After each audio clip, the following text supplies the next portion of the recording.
Okay, good evening, everybody, and welcome to this pre-match media conference ahead of tomorrow's UEFA Euro 2024 qualifier of Malta at Wembley with Gareth Southgate and Trent Alexander-Arnold. Before we get underway, just a brief note of housekeeping. If we can limit it to 3 questions per person initially, just to help with the flow of the conference. And if you have got more questions and we've got the time, we'll certainly come back to you. So, Rob, if you want to get started. Hi guys, good to see you. Gareth, if I can start with you, I reckon there are 10 players that would consider themselves among your core group that you've not got available, mainly because of injury. Because of that, have you changed your plans around this camp and kind of what you want to assess over these 2 matches? Well, you always have to adapt. We would have had definitely 10 days ago, we might have written down possible teams for the 2 games, but you never know really what's going to come your way. So we have lost more players than is normal, but there are some quite long-term injuries amidst all of that as well. So that's a big shame for the players themselves as much as anything.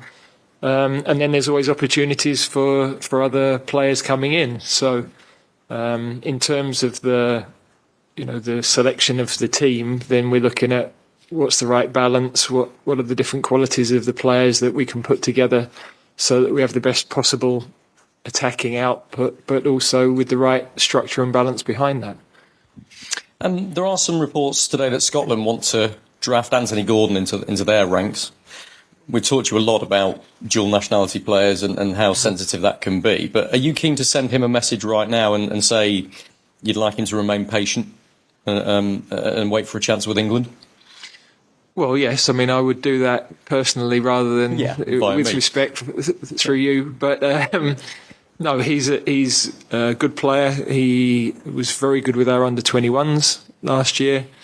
He's very close, I have to say. I like his attitude. I like the way he works so hard for the team. Of course, I'm sure he was hoping to get a call at this moment, but there are good players playing well in that position on the field. But I think, like a couple of others, they've always got to think a little bit further ahead as to opportunities that can come up. And I think for somebody like Anthony, that's eminently possible with us. Good man, thank you.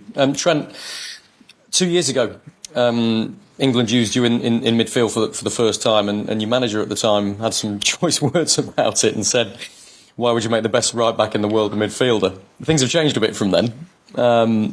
But there are kind of so many midfield roles, isn't there? There's the holding midfield role, there's a number 8, there's a number 10, a little bit further forward. When you're playing midfield, what do you consider your best of those options? I mean, I would say, probably a mixture of everything. I think there's different ways of playing. There's different systems. It's not specifically about a 6, 8 or 10. It's about how they combine together, how they interchange, and how you link with the rest of the team. So I would say, the role I've been given is more of a freedom kind of on that right side, go where the space and where you feel is best. And I think just try and get on the ball as much as possible. Still early days. I haven't had too much experience in there, so I would still learn on the job and try and pick up as much as I can when I do spend time in there. Obviously with club, I spend a lot of time in there with the ball as opposed to without. And here it's a little bit of a different role, so it's exciting. I enjoy learning. I enjoy, having that kind of understanding of the game, trying to understand different roles and positions, and admire what people are doing out there. And I would say I get that from playing in the middle of the pitch. Good on, thank you. Hi Gareth. What's the messaging been this week, playing 2 teams who beat well 2 camps ago and qualified? What have you said to the players to keep the levels high? Well, firstly, we need to win games. So not only to make sure that we're one of the top seeds next summer, but with England, you always have to win matches. But then the bigger message is just around our standards every day on the training pitch. If we're to be a top team, and I think we have been consistently for quite a while, then that stems from everything you do every day, the things that nobody else sees, because we've not, well, we do have cameras watching us all the time, actually, in our own things, but not externally. And you've got to have good habits every day, and there's never a day off if you're a top player. You've got to have those standards about your life all the time, not just while you're training, but when you're away from training as well. Maximise the opportunity you've got. It's a short career, so be a good professional. And we're fortunate that our senior players in particular set a great example. But we also have, like Trent alongside me, lots of young players who have great habits and who turn up in the right way for every session. Thank you. And to Trent, I know he's sat next to you, but what has Gareth said to you about your midfield role and future in that position for England? Yeah, just initially that there would be opportunities in there for me, and then it's on to me whether I take them or not. So that's all I can really ask for, and that's all any player really wants. And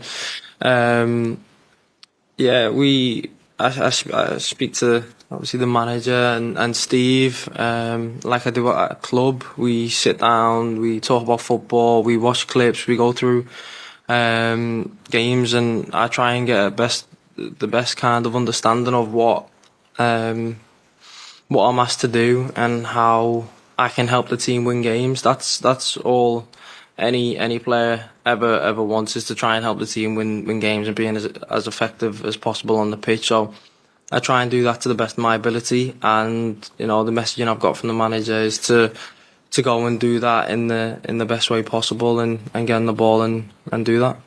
And last time out against Malta, you had the number 10 on your back and scored, but just how much does it excite you, the prospect of that new journey and being a midfielder for England? Massively so.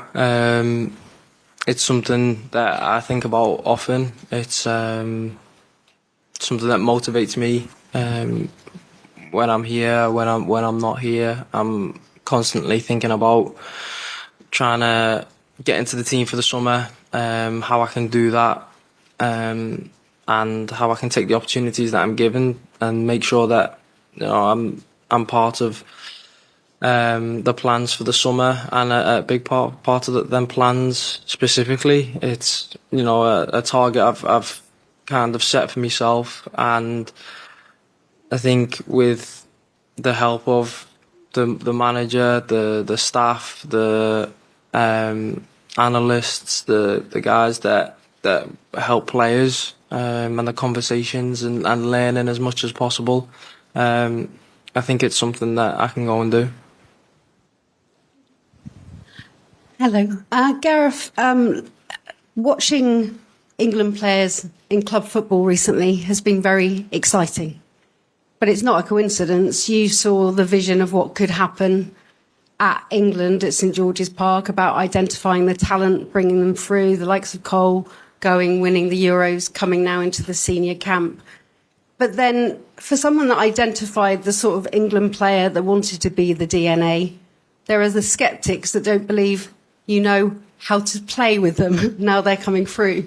How frustrating is that for you? And how much is tomorrow against Malta, when you need to finish top of this group to get 2 wins, an opportunity to show that?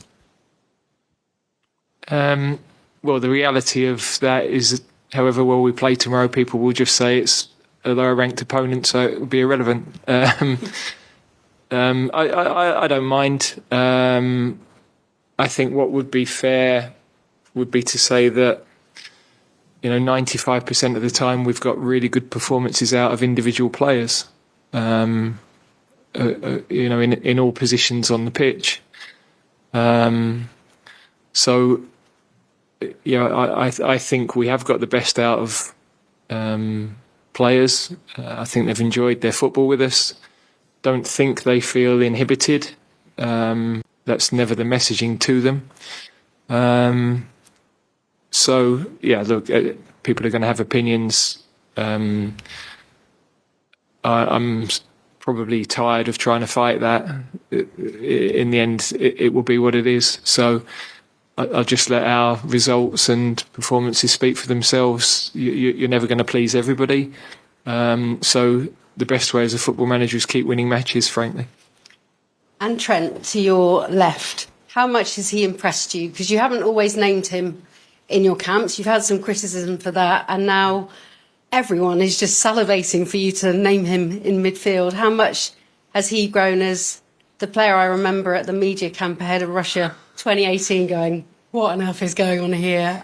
Just sensational plaudits then, and has sort of grown and grown and grown in his career.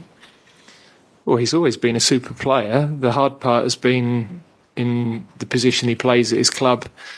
We've got a lot of very good players, and the balance of our team has been different to the balance at his club. So what I've always felt, having even seen him with England in the junior teams, is that his technical ability is something that would translate into midfield. Of course, when we tried it before, he wasn't doing that regularly at his club, so that was a little bit more difficult to get the right sort of transition into the match.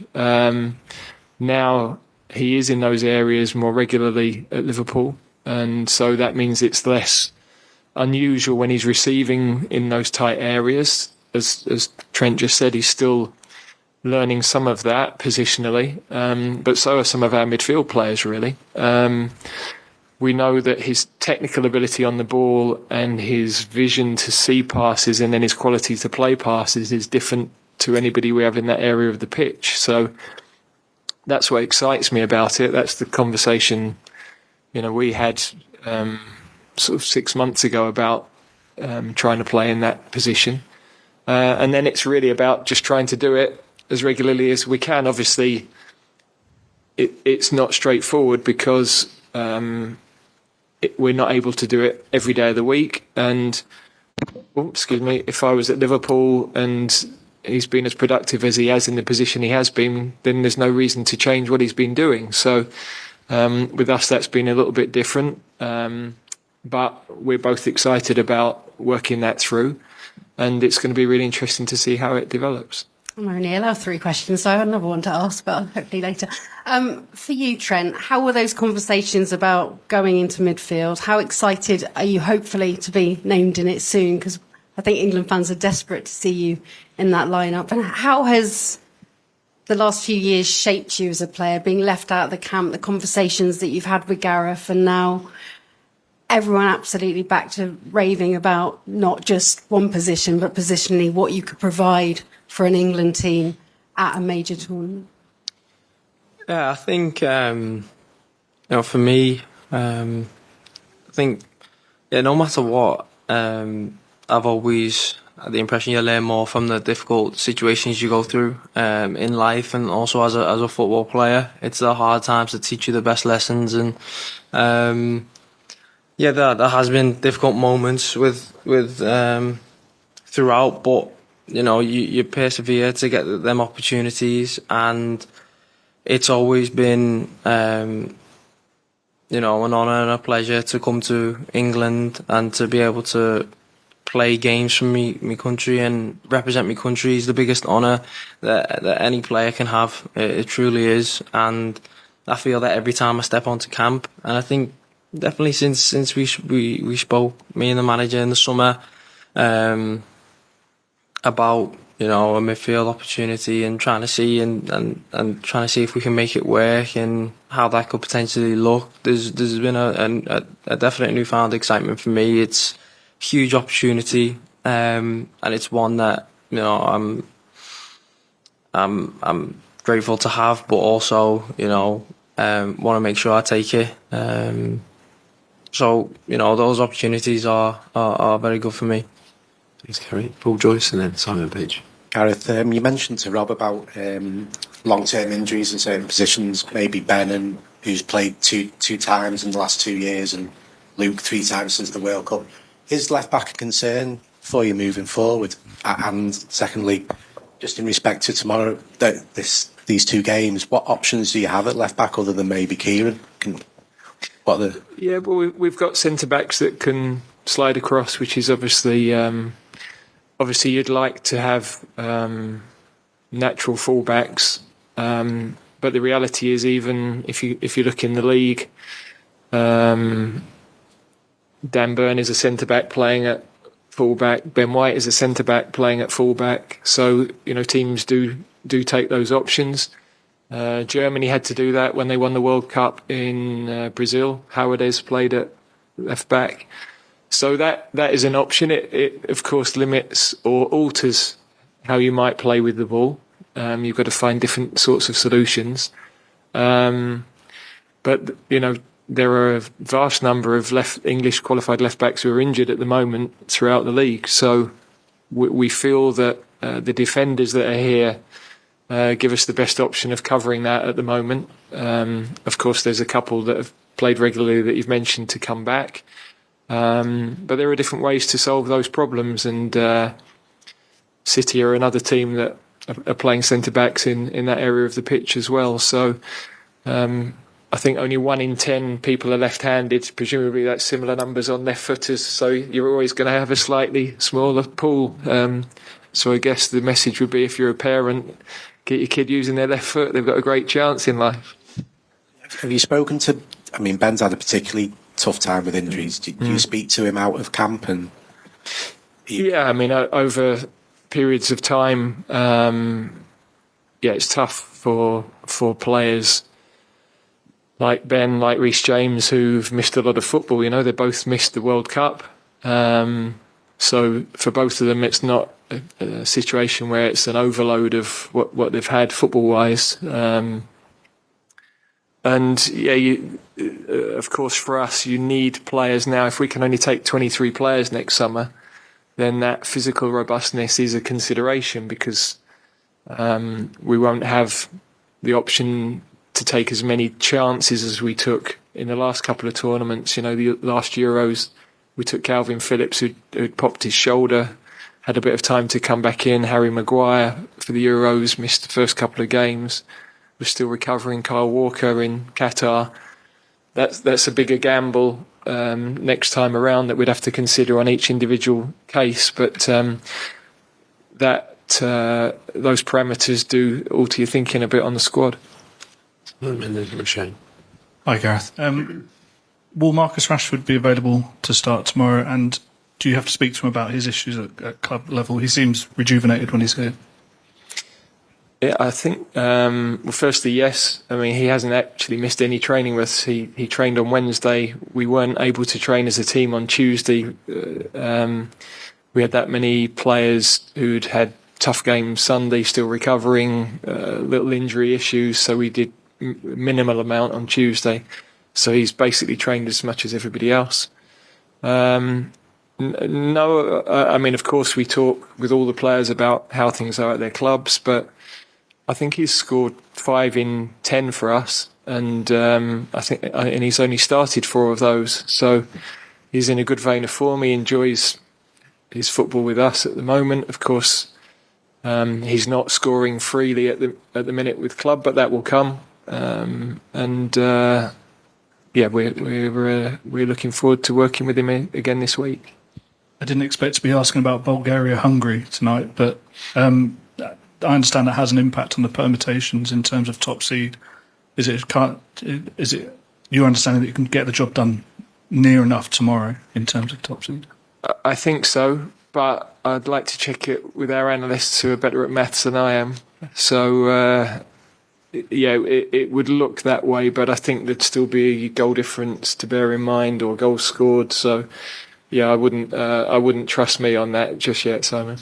And finally, it's a chance to say goodbye to Sir Bobby Charlton. Obviously, you were at the funeral on Monday, and there's been a lot of touching tributes to him, but a chance for Wembley to say goodbye. Yeah, I mean, a big part of what we've wanted to do with our players is to talk about our identity as a team, and part of that is knowing the history of our team and having an understanding of how special some of the players that have been England internationals before are. And we've had the chance to do that this week. We showed some footage of Sir Bobby to the players the first day we arrived. A reminder that, of course, even a Liverpool man, given Sir Bobby's performances with England, can relate to his importance for English football. And you can have a fabulous club career and an international career. And at times those things can come into conflict because club managers, of course, have got to look after their own roles and responsibilities, and that can put players in difficult positions with all international teams, frankly. But your international team will always be there as well, and if you can win something with your international team, it's probably bigger than anything else you're going to experience. So there were lots of messages within that for all of the players, but most importantly, an incredible player, an incredible man. I thought the occasion on Monday was brilliantly handled by everybody at the Cathedral and by Manchester United. We wanted to go because we think we wanted England to be represented. We hope we've been a big part of his life and his family's life, and we felt it was important to be there. Question for Trent. Trent, if you playing as a midfielder, did you ever reach out to Steven Gerrard for advice, just in terms of learning about the role? And if not, have you reached out to anyone else for advice? No, is the answer to that. No, there's absolutely shed loads of footage on his games, on his career. But it's not something. I think football's changed since that era as quick as it has. I mean, we're talking 15 years ago. But football's changed. It's a completely different game. But I study football. I watch a lot of football. I have a deep love for the game and a thirst for knowledge surrounding it. So I think, you know, it's an obsession for me. I love watching it. I'm intrigued by it. I watch every game that's available on the TV, and I study it. And yeah, it's probably a different era now. But you know, you always appreciate the greatness that players like him and others gave to the game, and probably changed the game at the time and helped it move forward in a way, and in its physicality, and it's the way it was perceived from generation to generation. He was a big part in moving it forward for players like me to go and express myself. Thanks, Trent. Gareth, there's a lot of competition for places, not just for the starting 11, but for the squad. More recently, how tough have you found it giving players the bad news that they won't be part of the England squad? Well, it's always difficult.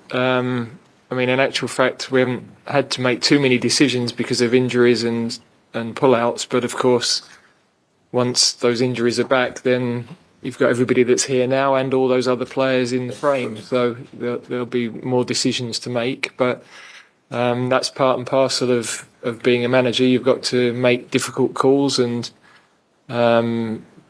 difficult decisions. And I've been a player, so I know how hard that is to take that news. And as a player, you never agreed with the manager's decision to leave you out.